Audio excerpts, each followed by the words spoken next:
Good morning विद्यार्थी मित्रांनो. मागच्या पिरियडमध्ये आपण समाजशास्त्राच्या भारतीय समाजाची ओळख यामधील प्रकरण 2 भारतीय समाजाचे वर्गीकरण यामध्ये आदिवासी समुदायाची माहिती आपण बघितली होती. आदिवासी समुदायाची वैशिष्ट्ये, त्यांच्या समस्या याचा आढावा आपण मागच्या भागामध्ये घेतलेला होता. आता आजच्या भागामध्ये आपण भारतातील ग्रामीण समुदाय आणि ग्रामीण समुदाय म्हणजे काय, पंचायत राज योजना म्हणजे काय आणि ग्रामीण समुदायाची वैशिष्ट्ये कोणती आहेत याचा आढावा आपल्याला आज या ठिकाणी घ्यायचा आहे. तर विद्यार्थी मित्रांनो, आपण प्रामुख्याने भारताची जवळपास 70% लोकसंख्या ही ग्रामीण समुदायामध्ये राहते आणि ग्रामीण समुदाय हा एक भारतीय अर्थव्यवस्थेचा कणा समजला जातो.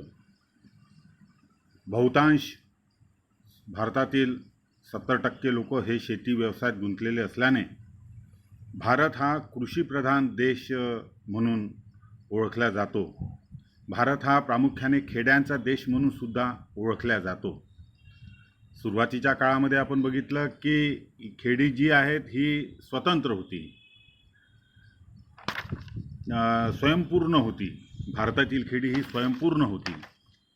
परंतु जेव्हा ब्रिटिशांचं या देशामध्ये आगमन झालं आणि ग्रामीण समुदायातील लोकांचा प्रामुख्याने इतर समुदायाशी लोकांशी तसेच शहरी समुदायातील लोकांशी जेव्हा संपर्क येऊ लागला तेव्हा ग्रामीण समुदायाची ओळख जी आहे ती हळूहळू पुसायला लागली, पुसटशी होऊ लागली. आणि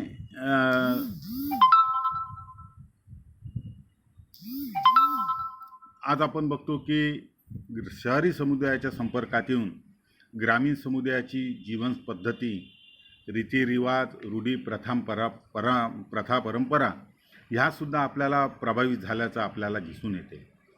तर ग्रामीण समुदाय कशाला म्हणता येईल की भारतीय घटनेनुसार ज्या समुदायाची लोकसंख्या 5,000 लोकांपेक्षा कमी असते त्याला खेडं किंवा ग्राम म्हटल्या जाते. 5,000 लोकसंख्येच्या कमी लोकसंख्या असणाऱ्या गावाला खेडे किंवा ग्राम म्हटल्या जाते. 2011च्या जनगणनेनुसार भारतातील लोकसंख्येच्या 68.84% जे लोक आहेत ते जवळपास 6.4 लक्ष खेड्यामध्ये राहतात. एवढा मोठा समुदाय ग्रामीण भागामध्ये राहताना आपल्याला दिसून येतो. वेगवेगळ्या शास्त्रज्ञांनी वेगवेगळ्या व्याख्या या ठिकाणी केलेल्या आहेत ग्रामीण समुदायाच्या. जसे A.W. ग्रीनची व्याख्या या ठिकाणी दिलेली आहे की त्यांनी म्हटलं की खेडे समुदाय अथवा ग्रामीण समुदाय मर्यादित भूप्रदेशात निवास करणारा लोकसमूह आहे. या प्रदेशातील सर्वांची जीवन पद्धती समान असते. म्हणजे थोडक्यात आपण बघितलं की एका भूप्रदेशावर राहणारा, शेती व शेतीची निगडीत असणारा, व्यवसाय करणारा अशा प्रकारचा एक लहान समुदाय आहे, त्याला ग्रामीण समुदाय म्हटल्या जाते. असं सोप्या भाषेमध्ये आपल्याला ग्रामीण समुदायाची व्याख्या करता येईल. तर विद्यार्थी मित्रांनो, ग्रामीण समुदायामध्ये आपण बघतो की पंचायत राज योजना जे आहे स्वर्गीय पंतप्रधान राजीव गांधी यांच्या कार्यकाळामध्ये पंचायत राज योजना जी आहे ती लागू करण्यात आली. आता ही पंचायत राज योजना म्हणजे काय? पंचायत राज योजना म्हणजे सत्तेचे विकेंद्रीकरण. 1957 मध्ये बलवंतराव मेहता समितीच्या शिफारसीनुसार पंचायत राजची सुरुवात झाली. खेड्यातील शासन हे लोकशाही पद्धतीने चालवावे म्हणून ही त्रिस्तरीय व्यवस्था जी आहे ती निर्माण करण्यात आलेली होती. म्हणजे ग्रामीण समुदायाचा विकास व्हावा याकरता ही त्रिस्तरीय व्यवस्थेची निर्मिती करण्यात आली. ग्रामीण व्यवस्थेचे साधारणतः 3 स्तरामध्ये विभाजन करण्यात आलेलं आहे: जिल्हा परिषद, पंचायत समिती आणि ग्रामपंचायत. तर अशा पद्धतीने 3 स्तरावर विभाजन करण्यात आलं, याचं विकेंद्रीकरण करण्यात आलेलं आहे. पूर्वी ग्रामपंचायती स्वायत्तता नव्हती, स्वातंत्र्य नव्हत्या. आज ग्रामपंचायतीला स्वतःचे अधिकार प्राप्त झालेले आहेत. पंचायत समितीच्या माध्यमातून ग्रामीण समुदायाच्या करता विविध विकासात्मक योजना पंचायत समितीमार्फत चालविल्या जातात. जिल्हा परिषदमार्फत सुद्धा शाळा आहेत, ग्रामीण भागातील रस्ते आहेत, यांची निर्मिती केल्या जाते. तर अशा पद्धतीने ग्रामीण समुदायाचा विकास व्हावा याकरता पंचायत राज योजना ही भारतामध्ये लागू करण्यात आलेली आहे. त्याच्यानंतर आपण बघूया विद्यार्थी मित्रांनो की ग्रामीण समुदायाची अशी स्वतःची काही वैशिष्ट्ये आहेत. या वैशिष्ट्यांचा आढावा आपल्याला आज या ठिकाणी घ्यायचा आहे. पहिला म्हणजे ग्रामसमुदाय. ग्रामसमुदाय म्हणजे काय? ग्रामीण समुदायामध्ये लोकांमध्ये प्रामुख्याने ऐक्याची भावना असते आणि गावातल्या गरजा हे गावातच पूर्ण केल्या जाते. पूर्वी ग्रामीण जो समुदाय होता त्याला इतर समुदायावर अवलंबून राहावं लागत नव्हते. त्या काळाची खेडी हे स्वयंपूर्ण होती. आज आपल्याला असं दिसून येते की ग्रामीण समुदाय शहरी समुदायावर बऱ्याच अंशी अवलंबून असल्याचं आपल्याला दिसून येते. दुसरं वैशिष्ट्य की आकाराने लहान भूप्रदेश.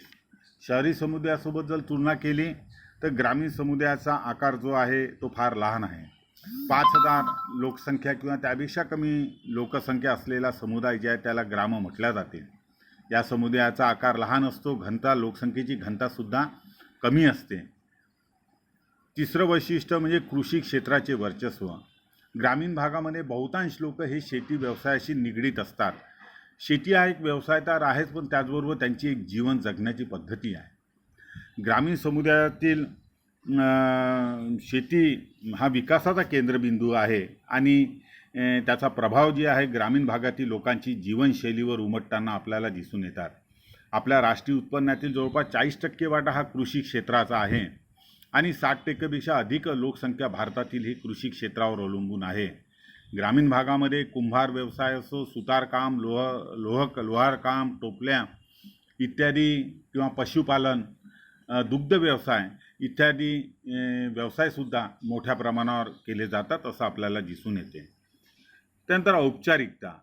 भारतीय समुदायामध्ये जे आहे ते एक प्राथमिक स्वरूपाचे संबंध असतात. एक लहान भूप्रदेशात लोक राहत असल्यामुळे एकमेकांशी निगडीत असतात आणि त्यामुळे त्याच्यामध्ये दिखाऊपणा, दाखीवपणा मुळीच नसतो.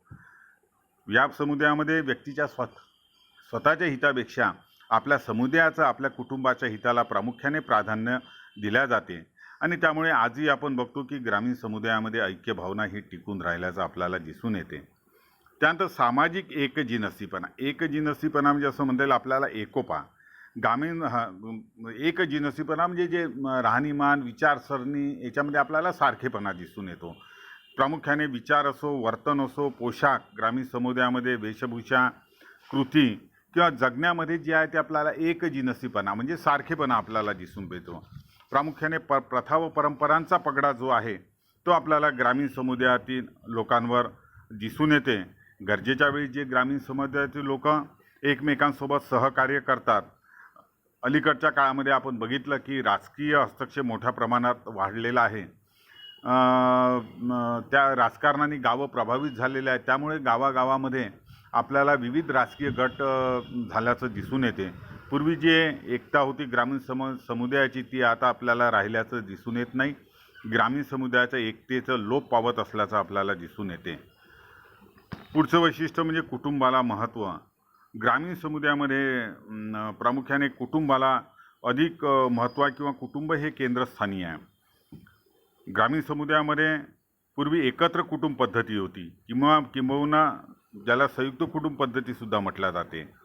सगळे कुटुंबाचं एकच निवासस्थान राहत असे. एकेकाळी ही संयुक्त कुटुंब पद्धती ग्रामीण समुदायाचा आधार होता, पण मात्र आता ह्या एकत्र कुटुंब पद्धतीचे महत्त्व हळूहळू संपुष्टात येत आहे आणि ते संपुष्टात येत असल्यामुळे असं झालं की आज जे आहे ते विभक्त कुटुंबाकडे आज ग्रामीण समुदाय वाटचाल करीत असल्याचं दिसून येते. त्याच्यानंतर आपण बघूया ग्रामीण समुदायामध्येच पुढचं वैशिष्ट्य म्हणजे स्त्रियांचं स्थान. ग्रामीण समुदायामध्ये आजही पुरुषांचं वर्चस्व दिसून येते. पुरुषप्रधान संस्कृती आपल्याला ग्रामीण समुदायामध्ये दिसून येते. ग्रामीण समुदायामध्ये स्त्रियांना आज आपल्याला आजही दुय्यम स्थान दिसून येते. त्यामुळे स्त्रियांचं चूल व मूल एवढंच कर्तव्य मानल्या जाते. त्यांना जे आहेत आजही जे आहेत अग्रगामी मानल्या जात नाही. आणि आजही जे आहे स्त्रियांनी पतिव्रता असणे याला अनन्यसाधारण महत्त्व जे आहे ते ग्रामीण समुदायामध्ये असल्याचं आपल्याला दिसून येते. त्यानंतर धर्मश्रद्धा. आदिवासी समुदायामध्ये आपल्याला जे आहे ते विविध धर्मश्रद्धा आपल्याला दिसून येतात. एक तर धार्मिक रीती रिवाज विधी आणि विश्वास हे ग्रामीण समुदायाचे जे आहे प्रामुख्याने वैशिष्ट्य आपल्याला दिसून येते. ग्रामीण समुदायातील लोक जे आहेत समृद्धता नेहमी नांदावी याकरता विविध धार्मिक विधी करताना ते आपल्याला दिसून येतात. देव धार्मिक परंपरांवर ग्रामीण समुदायातील लोकांचा चांगला म्हणजे एक मोठा विश्वास असल्याचा आपल्याला दिसून येते. प्रत्येक गावाची एक ग्रामदेवता असते. त्या ग्रामदेवतेचं सगळे लोक पूजन करत असतात. आणि प्रत्येक जातीचे लोक जे आहेत ते ग्रामदेवतेला पूज्य मानतात. किमान वर्षातून एकदा तरी या गावामध्ये वर्षातून एकदा तरी जत्रा किंवा उत्सव या ग्रामदेवतेच्या नावाने भरवला जातो. याखेरीज लोक आपल्या कुटुंबातील देवदेवतांची सुद्धा पूजा करताना आपल्याला दिसून येतात. त्यानंतर जाती व्यवस्थेचा पगडा. आज आपण बघतो की जातीविरोधात कितीही कायदे झाले तरी काही प्रमाणामध्ये जाती व्यवस्थेचा पगडा आपल्याला ग्रामीण समुदायामध्ये आपल्याला दिसून येते. आजही ग्रामीण समुदायामध्ये उच्च जातीच्या लोकांना उच्च स्थान आणि निम्न जातीच्या लोकांना निम्न स्थान अशा स्वरूपाची एक उतरांड व्यवस्था आपल्याला ग्रामीण समुदायामध्ये दिसून येते. शुद्धता अशुद्धता यासारख्या कल्पना आदिवासी समुदायामध्ये होत्या त्या आज लोप पावत चाललेल्या आहे. त्याचबरोबर आपल्याला जे आहेत आज कायद्यामुळे बरेच अस्पृश्यता विटाळ हे संपुष्टात आलेले आहे. तरीसुद्धा आज आपल्याला काही प्रमाणामध्ये ग्रामीण समुदायामध्ये जातीच्या आधारावर भेदभाव असल्याचं आपल्याला दिसून येते.